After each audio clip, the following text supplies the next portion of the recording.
Aje ne. Kila ka ga wani hanyar ma ba abun hawa gashi ruwa sai dukan me yake gaba da. Ya za a yi ni wallahi tsadar rayuwa ce ta yi yawa. Ai ba a cewa komai kawai mutumi na. Ba a cewa komai.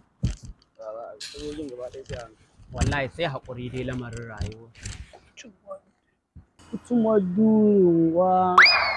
Kai abokina kaga wata yarinya? A'a amma fa ina je maka dan ni ina da tsohon tarihin ta. Wani abokina ya taɓa bani ta. In dai ka je wurin wannan to billahi lazi sai ka ci ƙasa.